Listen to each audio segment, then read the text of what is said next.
भारत माता के, भारत माता के वंदे।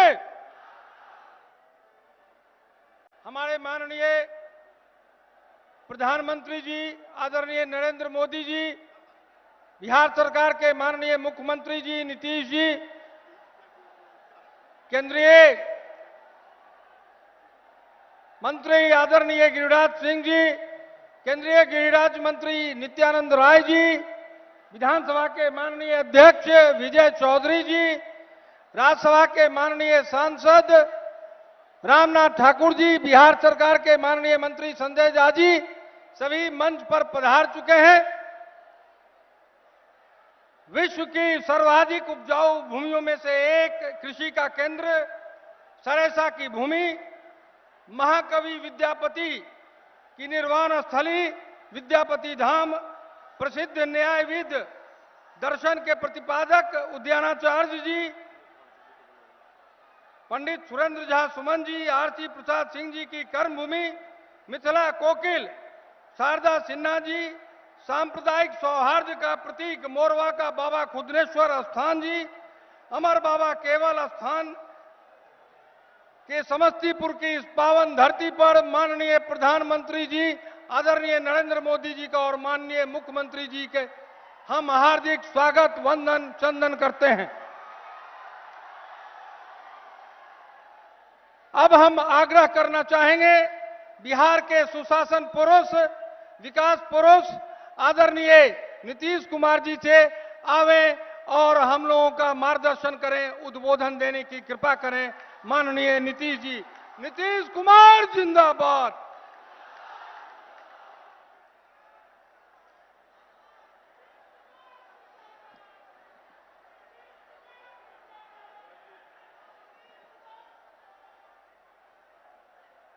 माननीय प्रधानमंत्री आदरणीय नरेंद्र मोदी जी, यहां पर इस कार्यक्रम में उपस्थित माननीय केंद्रीय मंत्री श्री गिरिराज सिंह जी, माननीय केंद्रीय मंत्री श्री नित्यानंद राय जी,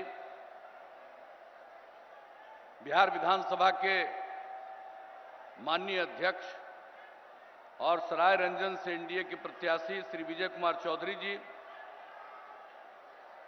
बिहार सरकार के माननीय मंत्री श्री संजय झा जी, जननायक स्वर्गीय कर्पूरी ठाकुर जी के सुपुत्र और माननीय सांसद श्री रामनाथ ठाकुर जी, मंच के संचालक भारतीय जनता पार्टी के प्रदेश महामंत्री श्री सुशील कुमार चौधरी जी और यहां उपस्थित सभी हमारे प्रत्याशीगण, तीसरे चरण के प्रत्याशी कल्याणपुर अनुसूचित जाति क्षेत्र से महेश्वर हजारी जी, वारिसनगर के प्रत्याशी श्री अशोक सिंह जी, समस्तीपुर की प्रत्याशी श्रीमती अस्मेघ देवी जी, मोरवा की प्रत्याशी श्री विद्यासागर निषाद जी और दूसरा चरण जिसका चुनाव परसों होने वाला है, उजियारपुर के माननीय प्रत्याशी श्री शील कुमार राय जी, मोहद्दीनगर नगर के भाजपा प्रत्याशी श्री राजेश सिंह जी, विभूतिपुर से प्रत्याशी श्री रामबालक सिंह जी, रोसड़ा अनुसूचित जाति के प्रत्याशी श्री वीरेंद्र पासवान जी,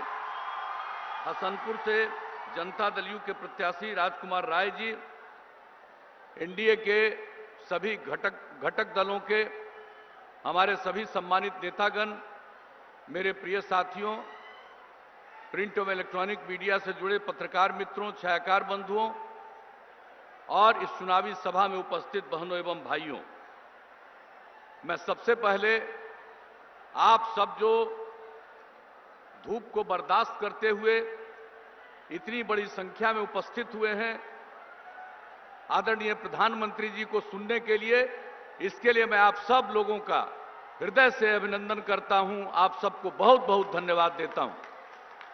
अब हम सब लोग यहां पर एकत्रित हैं आदरणीय नरेंद्र मोदी जी की बात को सुनने के लिए, और आप जान रहे हैं जो इन्होंने देश के विकास के लिए काम किया है, देश कितना आगे बढ़ा है और बिहार के विकास के लिए इन्होंने विशेष सहायता की है, विशेष योजनाओं की शुरुआत की है, उससे आज बिहार आगे बढ़ रहा है। अब हम लोगों का जो चुनाव है, अब इस चुनाव के दौर में आप यहां पधार गए, इसके लिए मैं इनका अभिनंदन करता हूं और आप सबके नजदीक अपनी बात ये रखेंगे। लेकिन जो कुछ भी बिहार के विकास के लिए आपने किया है, इसके लिए सारे बिहार के लोग आपके प्रति श्रद्धा का भाव रखते हैं। और जो ये चुनाव होने वाला है, हम सब लोग एनडीए के सारे प्रत्याशियों के लिए आदरणीय प्रधानमंत्री जी आपसे अपील करने के लिए आए हैं और विभिन्न स्थानों पर अपील कर चुके हैं। तो हम लोग तो यही कहेंगे कि जो देश के विकास के लिए काम कर रहे हैं, बिहार के विकास के लिए जो विशेष सहायता कर रहे हैं और जो बिहार के विकास के लिए हम लोगों ने इतने दिनों से काम करने की कोशिश की, हर इलाके का विकास और समाज के हर तबके का उत्थान, ये काम हम लोग आगे जारी रखेंगे अगर आप सब लोगों का होगा। और जो भी हुआ है, अब आप समस्तीपुर के लिए सोच लीजिए। आप सबको मालूम है केंद्र सरकार के सहयोग से ही मेडिकल कॉलेज की स्थापना यहां शुरू हो गई और आप जानते एक एक काम जो हो रहा है और कई सड़कें बनने जा रही है और जो कुछ भी है, जो हम लोगों ने कहा था मुजफ्फरपुर बरौनी, ये सब सड़क के चौड़ीकरण का जो समस्तीपुर होकर समस्तीपुर जिले से जाता है, 4 लेन के चौड़ीकरण की भी स्वीकृति मिल गई है। यानी हर चीज में स्वीकृति, हर चीज के लिए विकास। इसलिए आप फिर मौका दीजिएगा, एनडीए बिहार को केंद्र सरकार के सहयोग से नई ऊंचाइयों तक ले जाएगा, इसको बहुत आगे बढ़ाएगा और समाज में हम सब लोग प्रेम और भाईचारे का भाव रखते हैं। इन्हीं शब्दों के साथ मैं पुनः अपनी तरफ से, आप सब लोगों की तरफ से आदरणीय प्रधानमंत्री जी का स्वागत करता हूं, अभिनंदन करता हूं। आप सबका भी मैं अभिनंदन करता हूं कि आप सब इतनी बड़ी संख्या में आए हैं और इन्हीं शब्दों के साथ आप सब भारी मतों से एनडीए के उम्मीदवारों को विजयी बनाइएगा। इसी अनुरोध और निवेदन के साथ मैं अपनी बात समाप्त करता हूं। बहुत बहुत धन्यवाद।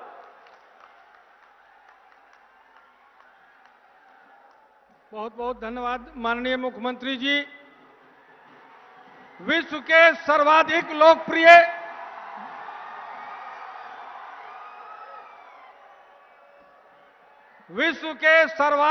लोकप्रिय राष्ट्राध्यक्ष, गरीबों के मसीहा, मिथिला और बिहार के विकास के लिए सतत प्रयत्नशील हमारे माननीय प्रधानमंत्री जी से आग्रह करना चाहूंगा कि आवें और हम लोगों का उद्बोधन करें।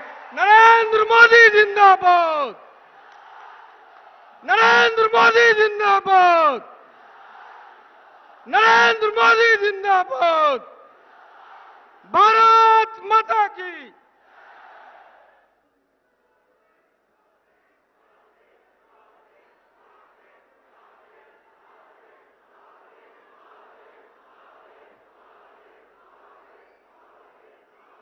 भारत माता की।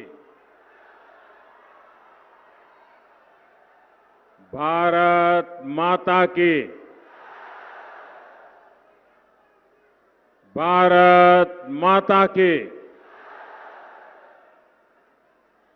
महाकवि विद्यापति के मुक्ति स्थल, जननायक कर्पूरी ठाकुर के कर्मस्थल, गलवान घाटी के शहीद अमन कुमार सिंह के पावन भूमि पर हम सबके प्रणाम करै छी।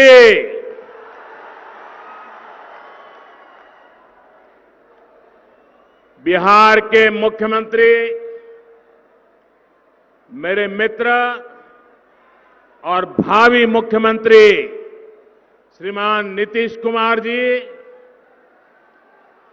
मंत्रिमंडल के में मेरे सहयोगी श्रीमान गिरिराज सिंह जी, श्रीमान नित्यानंद राय जी, बिहार विधानसभा के अध्यक्ष श्रीमान विजय कुमार चौधरी जी, संसद में हमारे साथी श्रीमान रामनाथ ठाकुर जी, विधान परिषद संजय और मंत्री भाई संजय झा जी, एनडीए के सभी वरिष्ठ नेतागण, प्रतिनिधिगण, सभी मेरे उम्मीदवार भाइयों बहनों और विशाल संख्या में पधारे हुए मेरे प्यारे भाइयों और बहनों, यहां खगड़िया, बेगूसराय और दूसरे जिलों से भी अनेक साथी हम सबको आशीर्वाद देने के लिए पहुंचे हैं। हजारों साथी दूर दूर ऑनलाइन टेक्नोलॉजी के माध्यम से इस जनसभा से जुड़े हैं। आप सभी को भी मेरा प्रणाम। कोरोना की बंदिशों के बीच भी इतनी भारी संख्या में आना, ये आपका जोश, ये आपका उत्साह, ये साफ साफ बता रहा है कि 10 नवंबर को नतीजे क्या होने वाले हैं।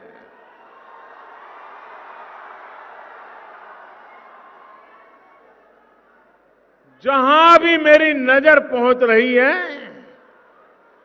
मुझे लोग ही लोग नजर आ रहे हैं।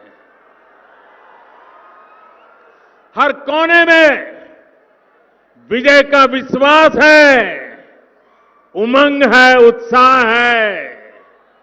बिहार के उज्जवल भविष्य का संकल्प मैं देख रहा हूं।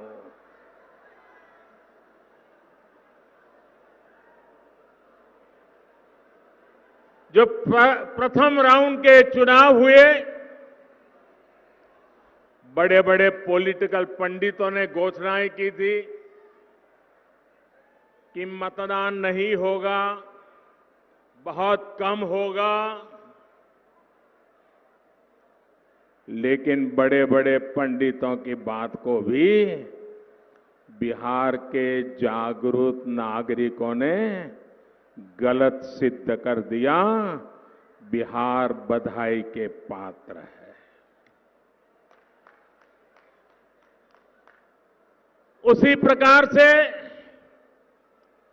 कुछ पत्रकार मित्रों से बात हुई, कुछ पॉलिटिकल पंडितों से बात हुई, धरती पे काम करने वाले राजनीतिक दलों के कार्यकर्ताओं से बात की,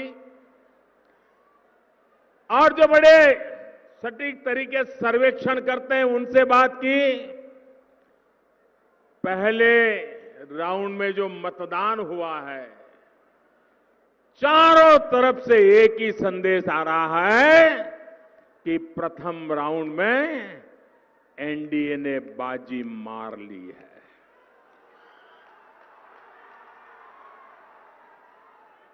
जनता ने भरपूर आशीर्वाद बरसाए हैं। भाइयों बहनों,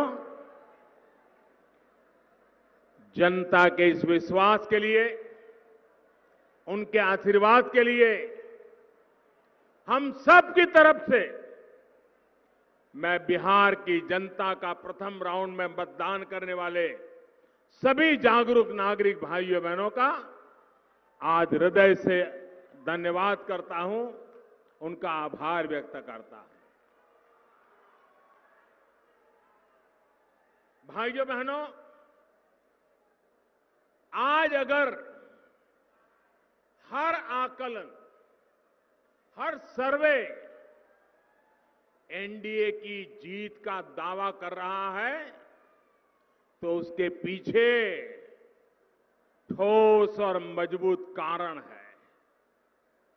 आज एनडीए की फिर से सरकार वो हमारी माताएं बहनें बना रही हैं जिनको हमारी सरकार ने, नीतीश बाबू की सरकार ने सुविधाओं से जोड़ा है, अवसरों से जोड़ा है।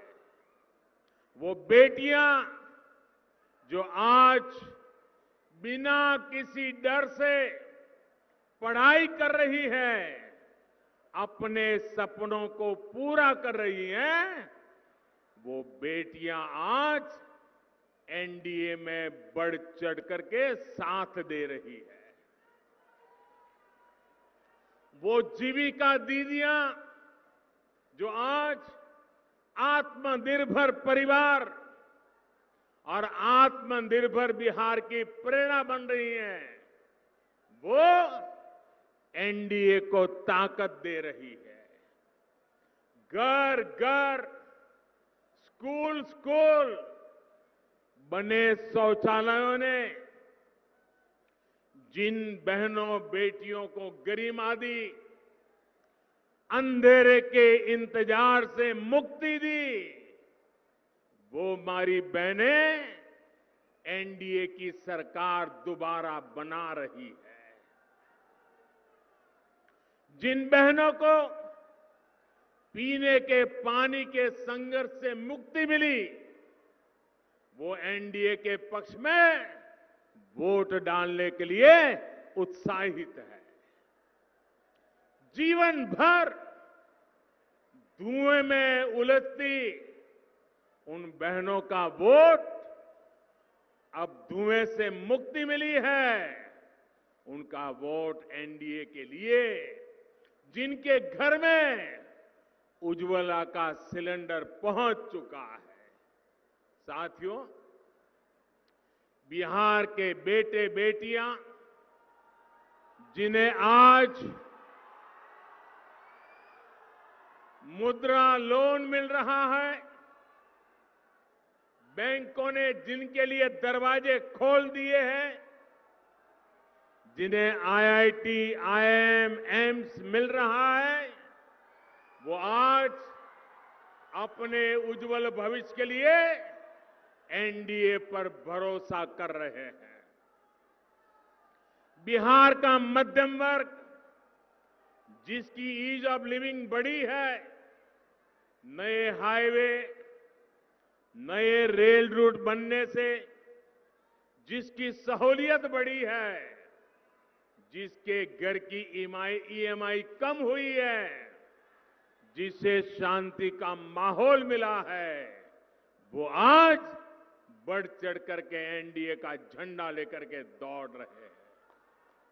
साथियों, जिसको आज अपना पक्का घर मिल रहा है, आयुष्मान भारत योजना से मुफ्त इलाज मिल रहा है, दिवाली और छठी मैया की पूजा तक जिनको मुफ्त राशन मिल रहा है, वो कभी जरूरी सुविधाओं के लिए भटकने पर मजबूर थे। आज जिनके पास सरकार खुद पहुंच रही है, बिहार का ऐसा एक एक परिवार, हर कोई परिवार आज एनडीए की जीत का आधार बना है। साथियों, एनडीए सरकार ने आज समाज के उस वर्ग के सपनों को, उसकी आकांक्षाओं को नई उड़ान दी है। जो कभी वंचित था, जो दशकों से मूलभूत सुविधाओं का इंतजार कर रहा था, क्या गरीब से गरीब भी कभी सोच सकता था कि उसके पास मोबाइल फोन पहुंचेगा, बैंक में खाता होगा, बैंक से कभी उसको लोन मिलेगा? क्या किसान कभी सोच सकता था कि उसके खाते में, बैंक खाते में भी कभी नियमित रूप से सरकार पैसे जमा करेगी? किसान हो, खेत मजदूर हो, श्रमिक हो, छोटा दुकानदार हो, इन सब ने क्या कभी सोचा था कि उनको 60 वर्ष की आयु के बाद पेंशन की सुविधा मिलेगी? वो बूढ़ापा सम्मान के पूर्वक जी पाएगा? ये सब कुछ आज हो चुका है और एनडीए सरकार ने ये कर करके दिखाया है। साथियों, बिहार ने, और ये बात पूरा हिंदुस्तान भी गर्व से कह रहा है और हर बिहारी तो गर्व से कहने का हकदार है। वो बात क्या है? बिहार ने, बिहारी है, यही वो पवित्र धरती है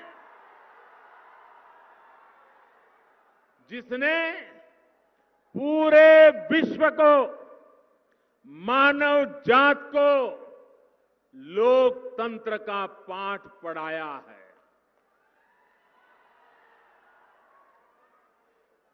इसी बिहार की पवित्र धरती से ही दुनिया में लोकतंत्र की कोपल निकली थी। जब जनता के हित में फैसले होते हैं, जब फैसलों में जनता की सहभागिता होती है, तभी लोकतंत्र भी मजबूत होता है।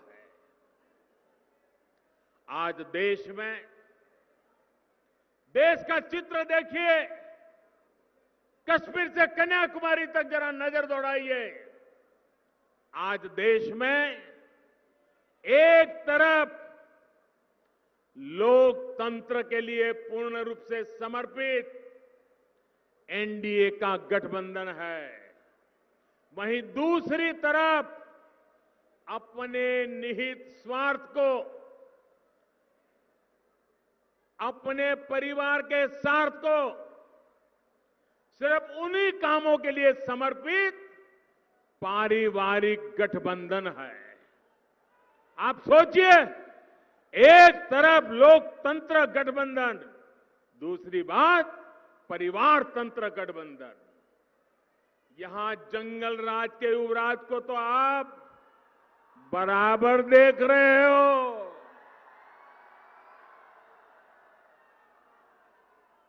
कांग्रेस पार्टी का दायरा भी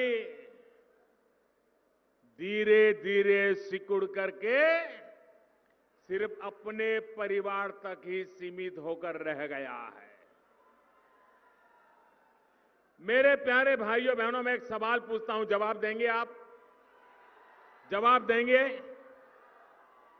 सरदार वल्लभ भाई पटेल इस देश के महान देशभक्त नेता थे कि नहीं थे? देशभक्त नेता थे कि नहीं थे? सरदार साहब ने देश को एक किया कि नहीं किया? किया कि नहीं किया? सरदार साहब देश के लिए जिए कि नहीं जिए? सरदार साहब ने पूरा जीवन सिर्फ और सिर्फ देश के लिए लगाया कि नहीं लगाया? सरदार साहब कांग्रेस पार्टी के थे कि नहीं थे? थे कि नहीं थे? फिर भी कांग्रेस पार्टी एक परिवार में ऐसी सिमट गई है, ऐसी सिमट गई है। कल सरदार साहब जैसे महापुरुष का जन्म जयंती थी, लेकिन इस परिवार ने उन्हीं के कांग्रेस के नेता रहे हुए देश के महापुरुष सरदार साहब को स्मरण करने में भी इनके पेट में चूहे दौड़ने लगे। भाइयों, ये परिवारवाद, सरदार साहब न भाजपा के थे, न आरएसएस के थे, न जनसंघ के थे, लेकिन इस मां के लाल थे, मां भारती के लाल थे, उनका गौरवगान करना 130 करोड़ देशवासियों का कर्तव्य बनता है।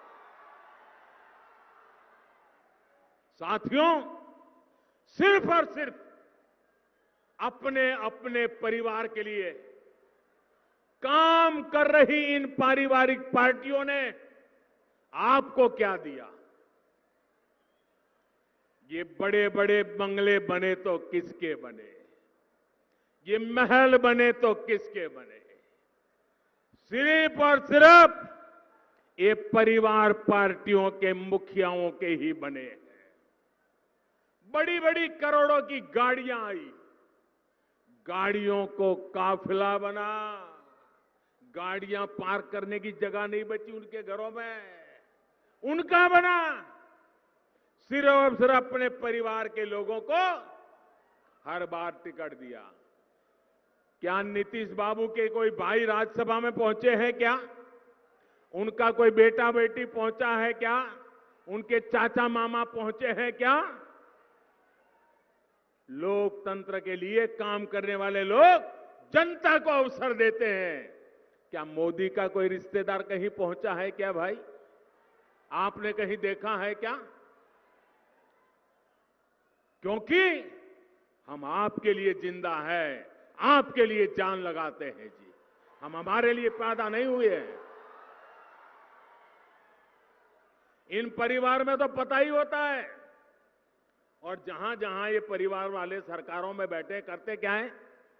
अगर 3 बेटे हैं तो उसको कहते हैं 5 जिले तेरा, ये 5 जिले तेरे, ये 5 जिले तेरे, जाओ मौज करो। ऐसे ही बांट देते हैं जैसे पर्सनल प्रॉपर्टी हो। वही उन 5 जिलों का एक बेटा मालिक हो जाता है, दूसरे 5 जिलों का दूसरा हो जाता है। कभी दामाद आवाज उठाए तो उसको 2 जिले दे देते, कभी बेटी आवाज उठाए उसको 1 जिला दे देते। राज्यसभा भेजो तो उन्हीं परिवार के, असेंबली में भेजो तो एक ही परिवार। तो फिर आपके बच्चे कहां जाएंगे? आपके लिए निर्णय कौन करेगा? इन लोगों को आपकी चिंता नहीं, आपके क्षेत्र की चिंता नहीं, सिर्फ अपने विकास की चिंता है। भाइयों और बहनों, वहीं एनडीए का मंत्र है सबका साथ, सबका विकास और सबका विश्वास। एनडीए सरकार का निरंतर ये प्रयास रहा है कि कोई व्यक्ति, कोई भी क्षेत्र विकास के लाभ से छूट न जाए। सुविधा, सम्मान और सुअवसर में किसी के साथ भी कोई भेद नहीं होना चाहिए। यही तो सुशासन का भी लक्ष्य है। नीतीश जी के नेतृत्व में इसी लक्ष्य को पाने के लिए बिहार में एनडीए ने लगातार काम किया है। आत्मनिर्भर बिहार का जो संकल्प लिया गया है, ये इसी सुशासन का युवाओं के लिए अधिकार, अधिक से अधिक रोजगार के अवसर दिलाने का यही तो रोड मैप है। ये बिहार के गांव गांव के सामर्थ्य को देश का सामर्थ्य बनाने का अभियान है। ये बिहार की औद्योगिक क्षमता, यहां के युवाओं के उद्यमशीलता को पंख लगाने का मिशन है। भाइयों और बहनों, आज समस्तीपुर हो, बेगूसराय हो, खगड़िया हो, ये पूरा क्षेत्र आत्मनिर्भरता के इसी संकल्प का नेतृत्व करने के लिए तैयार है। पीएम पैकेज के तहत आज यहां ग्रामीण सड़कों, नेशनल हाईवे, और रेलवे से जुड़े इंफ्रास्ट्रक्चर पर विशेष काम किया जा रहा है। आने वाले समय में ये क्षेत्र रेलवे से जुड़ी सुविधाओं और रेलवे निर्माण में आत्मनिर्भरता के हमारे मिशन का भी ये बड़ा अहम केंद्र बने, इसके लिए काम चल रहा है। साथियों, जननायक कर्पूरी ठाकुर जी, यमुना कार जी और स्वामी सहजानंद सरस्वती जैसे विजनरी सपूतों ने जो सपना इस क्षेत्र के लिए दिखा था, वो आज साकार होता नजर आ रहा है। यहां केवल है, शिवारा है, बाबा निरंजन का स्थान है। सभी के आशीर्वाद से कृषि, पशुपालन, मछली पालन से जुड़ी रिसर्च का एक बड़ा सेंटर समस्तीपुर बन चुका है। पूसा यूनिवर्सिटी अब डॉक्टर राजेंद्र प्रसाद यूनिवर्सिटी बनने के साथ साथ सेंट्रल यूनिवर्सिटी भी बन गई है। इस क्षेत्र में मछली पालन, मत्स्य संपदा, इस योजना से जुड़ा बड़ा केंद्र भी अब खुल चुका है। एक प्रकार से कृषि आधारित उद्योगों, स्टार्टअप्स को बढ़ावा देने के लिए जो जरूरी विशेषज्ञता चाहिए, उसमें समस्तीपुर की भूमिका को बढ़ाया जा रहा है। भाइयों और बहनों, यहां का आलू, यहां का मक्का, ऐसे तमाम उत्पादों से जुड़े उद्योगों के लिए यहां अनेक अवसर है। हाल में जो कृषि सुधार किए गए हैं, उनसे अब आलू, मक्का और दूसरी फसलों से जुड़े किसानों को भी बहुत लाभ होने वाला है। अब चिप्स के लिए, पॉपकॉर्न के लिए, पोल्ट्री फीड के लिए, फल सब्जी से जुड़े फूड प्रोसेसिंग उद्योगों के लिए रास्ता अब आसान हो रहा है। बिहार भाजपा ने इसके लिए किसानों के 1000 एफपीओज बनाने का भी संकल्प लिया है। वही केंद्र सरकार ने कृषि इंफ्रास्ट्रक्चर के लिए 1 लाख करोड़ रुपए का नया फंड बनाया है। किसानों के काम के लिए 1 लाख करोड़ रुपया। इससे यहां के किसानों, मछुआरों, पशुपालकों को भी बहुत लाभ होगा। लेकिन साथियों, जिनकी नीयत खराब हो, जिनकी नीति सिर्फ गरीबों का धन लूटने की हो, जो निर्णय सिर्फ अपने और अपने परिवार के स्वार्थ को ध्यान में रखते हुए लेते हो, वो ऐसे हर प्रयास का विरोध ही करेंगे। आज देश में कृषि क्षेत्र हो या देश की सुरक्षा से जुड़े काम, ये हर बात का विरोध कर रहे हैं। आज देश के गरीब को एहसास है कि एनडीए सरकार ने उसके लिए जितनी योजनाएं शुरू की, उसका कितना बड़ा लाभ उन्हें मिला है। लेकिन स्वच्छ भारत हो, जनधन हो, आयुष्मान हो, हर योजना का इन लोगों ने डगर डगर पर विरोध किया, मजाक उड़ाई। इन्हें गरीब की तकलीफों से, उसकी परेशानी से, उसकी मुसीबतों से कोई फर्क नहीं पड़ता। बस फोटो खिंचवाने के लिए सोचते रहते हैं और कोई लेना देना नहीं। इन्हें गरीब सिर्फ और सिर्फ चुनाव में याद आते हैं।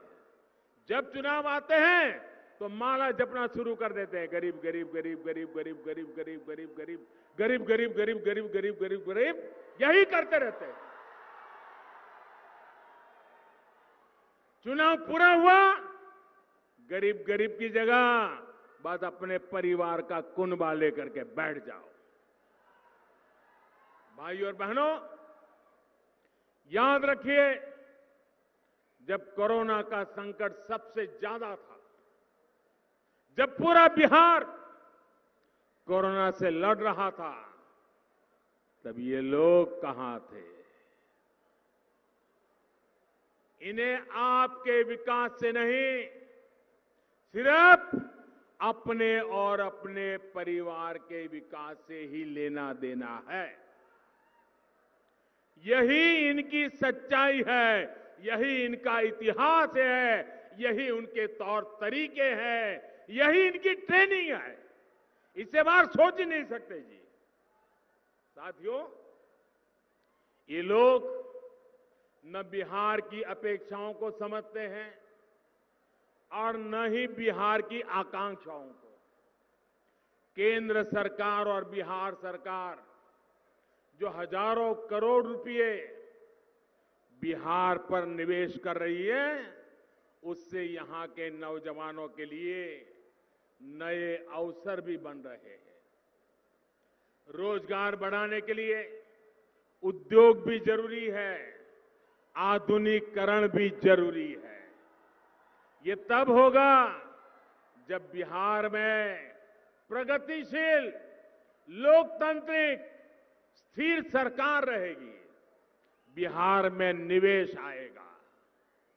ये तब होगा जब बिहार में निवेश के लिए उचित माहौल होगा। अब आप मुझे बताइए, जंगल राज की विरासत, जंगल राज के युवराज, क्या बिहार में उचित माहौल का विश्वास दे सकते हैं क्या? जो वामपंथी नक्सलवाद को हवा देते हैं, जिनका उद्योगों पर, फैक्ट्रियों को बंद कराना यही जिनका इतिहास रहा है, क्या वो निवेश का माहौल बना सकते हैं क्या?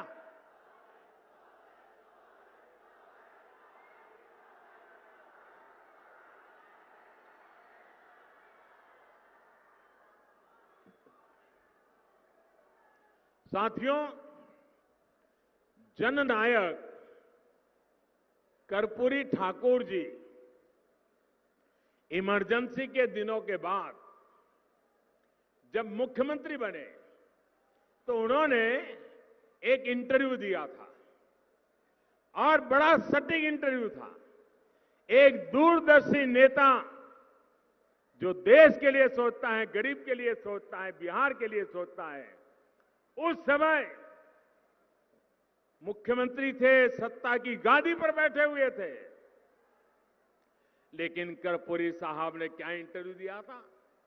इंटरव्यू में कर्पूरी ठाकुर ने कहा था, सत्ता के आसपास अवसरवादियों को शरण या तरजीह, अवसरवादियों को शरण या तरजीह बिल्कुल नहीं मिलनी चाहिए, वरना वो मुझे नहीं तो मेरे बेटे या संबंधियों को भ्रष्ट करेंगे। ये कर्पूरी ठाकुर जी ने कहा था। कर्पूरी ठाकुर जी के बाद बिहार के लोगों ने इस बात को 100% सच होते देखा है। 1.5 दशक तक देखा था।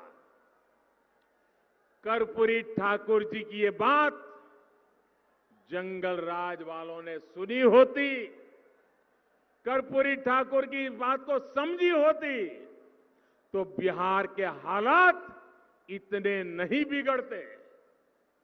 जंगल राज वालों ने बिहार में भ्रष्टाचार को हर मंत्रालय, हर विभाग, हर जगह परिवार को भी पहुंचाया, पाप को भी पहुंचाया, भ्रष्टाचार को भी पहुंचाया है। भाइयों और बहनों, यहां इस सभा में बेगूसराय के काफी लोग भी जुड़े हुए हैं। बेगूसराय को बिहार की औद्योगिक राजनीति तक कहा जाता है। बिहार के पहले मुख्यमंत्री श्री बाबू ने कितने बड़े सपनों के साथ यहां काम किया था, लेकिन जंगल राज, अराजकता और नक्सली मानसिकता वालों ने बिहार को क्या दिया। बरौनी का खाद कारखाना ये अपने आप बंद नहीं हुआ था, ये उनकी गलत नीतियों के कारण बंद हुआ था, जो आज बड़ी बड़ी बातें कर करके लोभ लुभावनी चर्चाएं करते हैं। आज आपके आशीर्वाद से बरौनी के खाद कारखाने को भी नया जीवन मिल रहा है और दूसरे नए कारखानों के लिए रास्ते बन रहे हैं। बरौनी रिफाइनरी के विस्तारीकरण, इससे यहां अन्य उद्योगों को भी बल मिलेगा, सैकड़ों नए रोजगार मिलेंगे। भाइयों और बहनों, विकास के ये सारे काम इसलिए हो पा रहे हैं क्योंकि एनडीए सरकार ने इस क्षेत्र को सबसे बड़ी गैस पाइपलाइन से भी जोड़ दिया है। जंगल राज और सुशासन स्वराज का यही तो फर्क है जो बिहार का एक एक नागरिक, हर युवा भली भांति जानते हैं। इसलिए वो बिहार को फिर बीमार नहीं पड़ने देंगे। एनडीए यानी भाजपा, जेडीयू, हम पार्टी, वीआईपी पार्टी के सभी उम्मीदवारों को पड़ा आपका हर वोट बिहार को फिर बीमार होने से बचाएगा।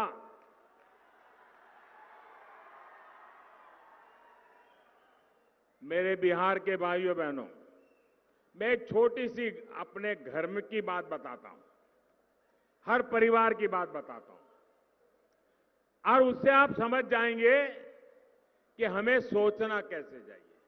आप मुझे बताइए, जीवन में कभी कोई अच्छी चीज बड़ी दिखने में अच्छी हो, स्वादिष्ट लगती हो और मन कर जाए कि ये तो बढ़िया है, चलो आज खा लें, और मानो खाया और खाने के बाद रात होते होते पेट में दर्द होना शुरू हो गया, दस्त हो गए, वॉमिटिंग शुरू हो गया, बीपी ऊपर नीचे होने लग गया, परिवार के सबका पसीना छूट गया, डर लगने लगा पता नहीं क्या हो गया। अगर कुछ खाने से अगर ऐसी बीमारी आ गई, मुझे बताइए जिंदगी में दोबारा कभी भी 10 साल, 20 साल, 25 साल, 30 साल के बाद कितना भी मन कर जाए, उस चीज को फिर से कोई खाएगा क्या? खाएगा क्या? देखते ही लगेगा यार उस दिन तो इसने मेरा सब बर्बाद कर दिया था। इससे दूर रहो। मेरे भाइयों बहनों, जिन्होंने बिहार को बीमार बना दिया था, क्या उनको फिर से ला सकते हैं क्या? आप में से कोई बिहार को बीमार देखना चाहता है क्या? बिहार को बीमार बनने देना चाहता है क्या? फिर जो बीमारी लाते हैं उनको आने देना चाहिए क्या? और इसलिए मेरे प्यारे भाइयों बहनों, मैं आज बड़े आत्मविश्वास के साथ, पूरे समर्पण भाव के साथ मेरे बिहार के भाइयों बहनों से, हमारे सभी साथियों के लिए आशीर्वाद मांगने आया हूं। पहले चरण में जो आशीर्वाद दिए हैं वो सिलसिला बढ़ते चला जाना चाहिए। मेरे साथ पूरी ताकत से बोलिए, भारत माता की, भारत माता की, भारत माता की। बहुत बहुत धन्यवाद।